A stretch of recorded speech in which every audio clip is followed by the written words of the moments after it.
Bonjour, je suis Marion Guizet, je suis coach certifié et partenaire de tous ceux qui veulent aller de l'avant en toute confiance. Pour les célibataires d'entre nous, eh bien, le jour de la Saint-Valentin, ce n'est pas toujours une journée évidente. En effet, comme vous le savez peut-être, plus on se focalise sur le manque, donc là ce serait plus sur le plan amoureux, et plus on se sent déprimé. Il y a une phrase que j'aime bien, c'est sur quoi on se focalise en fait grossit. Donc plus on se focalise sur ce qui ne va pas, moins ça va. Dans cette vidéo, je propose en fait une astuce pour vous focaliser sur ce qui vous fait du bien, la vision qui vous porte sur le plan sentimental. Alors, mon astuce pour vous, eh bien c'est que vous créez votre vision board, ou on va dire en français votre plaquette de visualisation, avec comme thème votre vie sentimentale. Alors je vais vous donner un exemple concret et visuel de ce que c'est. Alors celui-là, il a le thème en fait de la vie en général. Alors, qu'est-ce qu'un tableau de visualisation? Eh bien, c'est tout simplement un ensemble d'images, de phrases que vous aurez choisies au préalable et qui représentent votre vision, vos rêves, vos désirs. Avoir une représentation visuelle de ce que vous souhaitez dans votre vie amoureuse. Alors, c'est un outil que vous pouvez utiliser pour n'importe quel aspect de votre vie, que ça peut être votre vie financière, votre vie donc amoureuse, votre vie familiale, votre carrière. Vous pouvez même avoir un vision board ou une plaquette de visualisation pour l'ensemble de votre vie. Quels sont les bienfaits d'avoir un tableau de visualisation? Le premier bienfait, eh bien, c'est celui de garder le focus.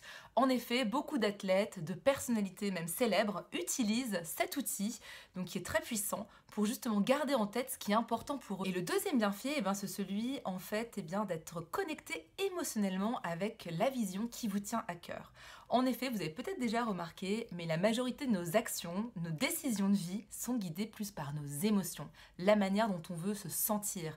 Donc on va souvent prendre une décision selon le ressenti qu'on veut avoir en fait suite à cette décision. En fait, on habitue notre mental à déjà recevoir. En fait, c'est comme si on recevait déjà ce qu'on souhaite le plus au fond de nous.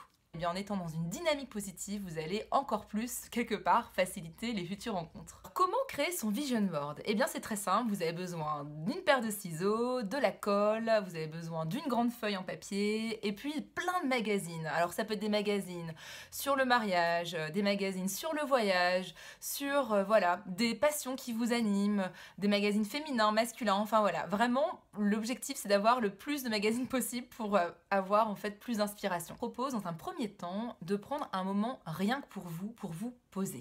Pour réfléchir, qu'est-ce qui est important pour vous sur le plan de votre vie sentimentale.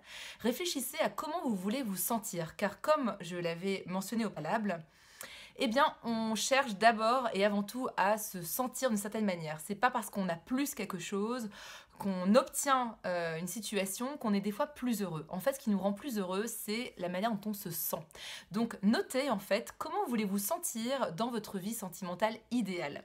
Ensuite, troisième point, notez les valeurs et les besoins qui sont importants pour vous. Ça peut être l'écoute, ça peut être la liberté, l'indépendance, la famille, l'aventure, les voyages.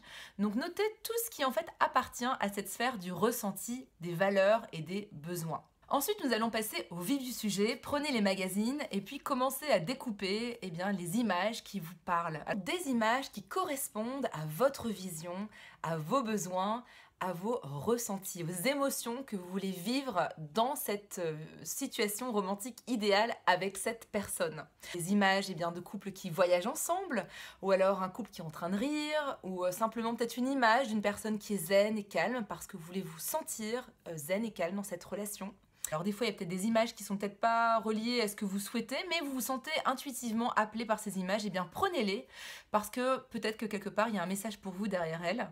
Puis quand vous avez votre tableau de visualisation qui est fait, tout simplement, regardez-le de manière régulière, mettez-le dans un endroit, vous pouvez le voir justement de manière régulière, que ça peut être votre chambre, votre cuisine, votre salle à manger, ou dans un endroit peut-être plus privé, si vous n'avez pas envie que tout le monde le voit, mais néanmoins, c'est important de vous connecter avec lui, peut-être tous les jours et de prendre un vrai temps en fait pour le regarder et être connecté de manière émotionnelle. Vraiment, c'est très important de ressentir les émotions quand vous regardez toutes ces images et tous ces mots qui correspondent à votre vision de votre vie amoureuse. Aussi, une petite astuce, ayez un sentiment de gratitude par rapport à toutes ces images, par rapport à cette vision que vous avez pour vous. N'ayez pas un sentiment d'envie en disant mince, j'aimerais tellement que ça arrive et bon, c'est pas encore là. Non, non, et imaginez-vous vraiment que c'est en train de se passer, que c'est déjà arrivé et que toute cette énergie positive est dans votre vie. Très important aussi, eh bien, c'est d'agir parce que oui, avoir des images, d'être inspiré, ça nous met justement dans une émotion positive, une dynamique qui nous booste et justement, eh bien, je vous dirais, normalement, ça devrait vous aider aussi à agir de manière plus concrète dans votre vie amoureuse. C'est aussi très important que vous soyez bien conscient de vos saboteurs intérieurs, c'est-à-dire que ce sont peut-être des peurs ou des croyances limitantes qui vous freinent eh bien, à développer votre vie sentimentale comme vous avez vraiment envie de le faire. Contactez-moi et je serai vraiment ravie de connaître vos situations et de voir comment le coaching peut vous aider à dépasser vos peurs. Donc si cette vidéo eh bien, vous a plu, n'hésitez pas à la liker ou l'aimer en français.